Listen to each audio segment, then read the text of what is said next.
Welcome home to St. Anne's.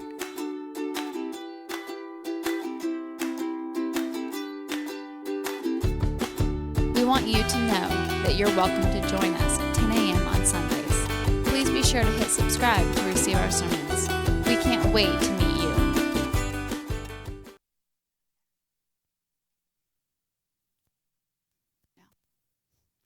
Please be seated. Okay, I'm going to preface this with, this is my favorite gospel. Like, I have it tattooed on my ankle. That's how strongly I feel about this passage. If I were to condense everything that I believe Christianity is, it is in these words. This is my commandment to you, that you love one another as I have loved you. That's it. That's it. And you and I love, humans, we love rules. And we spend a lot of time deciding who's in and who's out. Lots of different churches, we have creeds and we have things you have to sign off on and say, I believe these things. And only people who look a certain way or act a certain way or believe a certain way belong here. Right? I mean, okay, I'm just going to be honest. Before I arrived at my previous church, they had a jacket rule. Like, they had jackets there. They had a jacket rule that you had to be dressed appropriately for church. But it's fine. If you show up as a newcomer, it's fine if you forgot to wear a jacket. We've got some.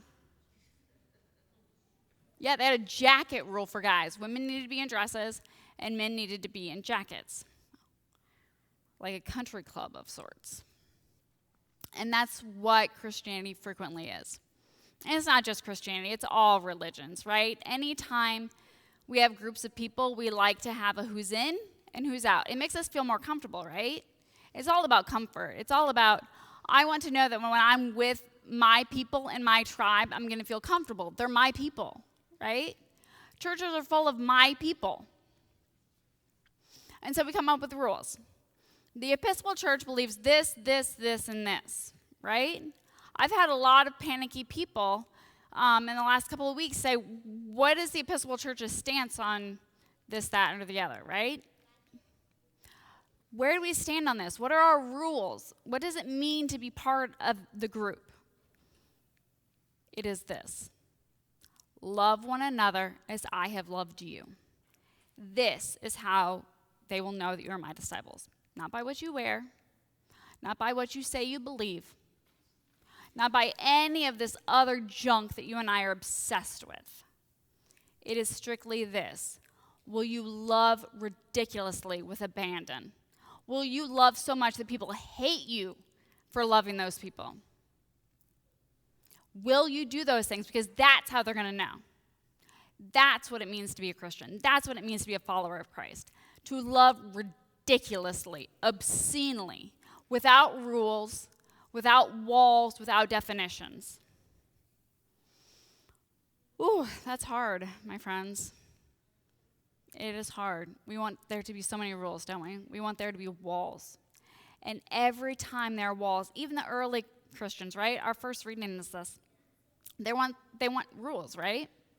Like, okay, well, the Gentiles can join as long as they get circumcised and as long as they follow all of our rules. Then it's okay. It's okay if you convert and follow us and join us. But you're going to need to make these steps first, right? You got to get on board with our rules. And then you can join. And God is like, yeah, no, it's not going to be like that.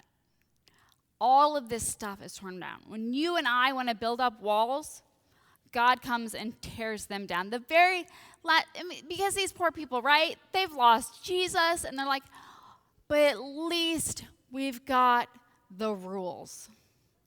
At least we can say that you can't eat these animals.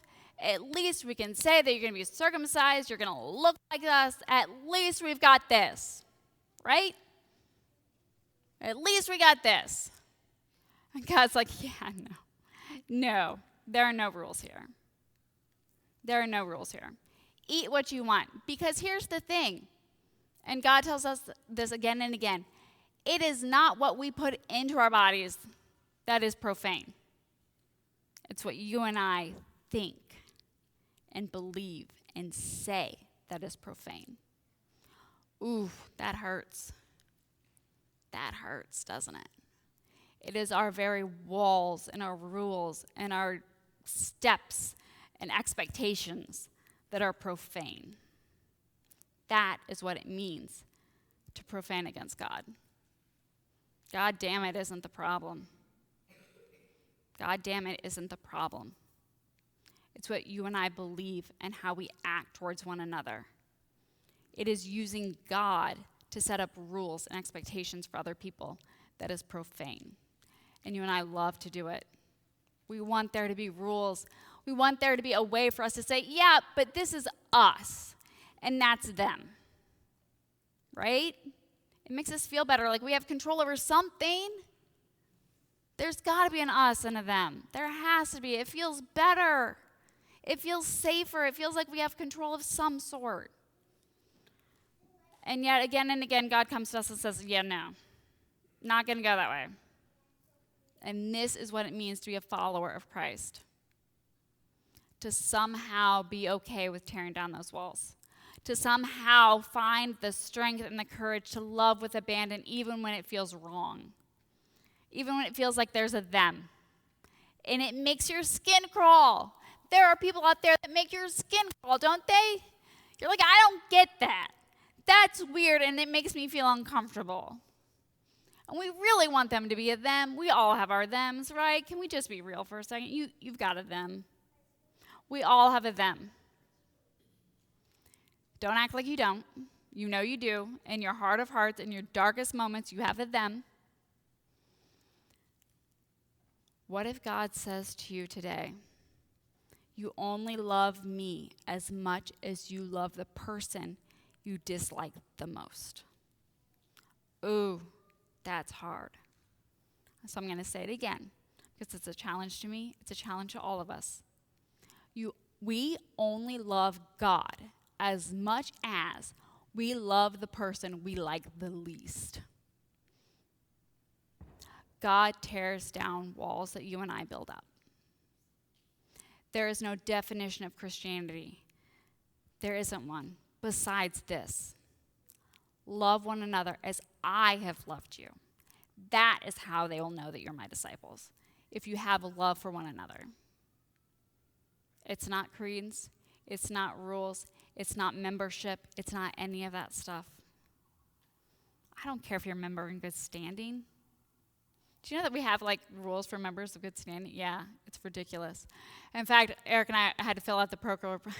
So I don't ever turn in the parochial report on time. The parochial report is this ridiculous thing where you try and condense churches down to numbers, right? That I can fill out on a form.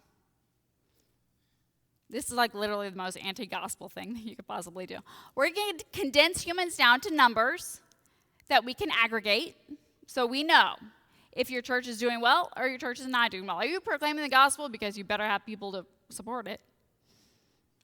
And so you go through all this stuff. I never turn mine in on time. I'm known, I have a reputation as being the horrible, awful priest who never turns this in on time. I'm like, yeah, I don't get paid to do that. We'll get around to it when we get around to it.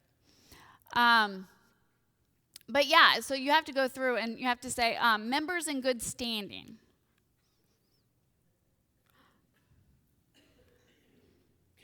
Okay. So member, and I'm like, yeah, that's not a thing.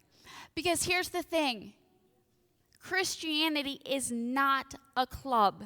It is not a group of people. It is a family with all the messiness and love that comes with a family. It is not numbers that can be aggregated. It can't be measured.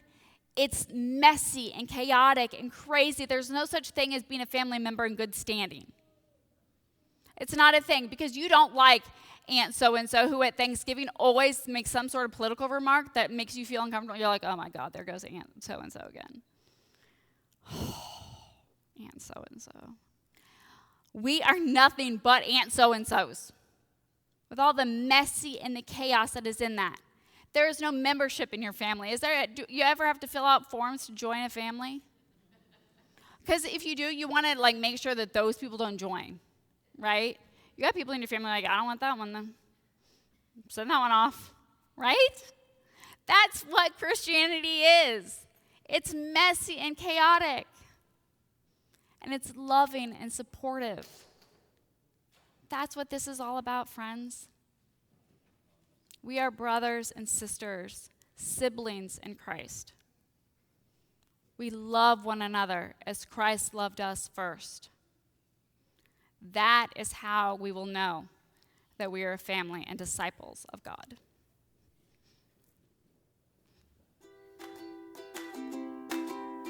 We want you to know that you're welcome to join us at 10 a.m. on Sundays. Please be sure to hit subscribe to receive our sermons. We can't wait to meet you.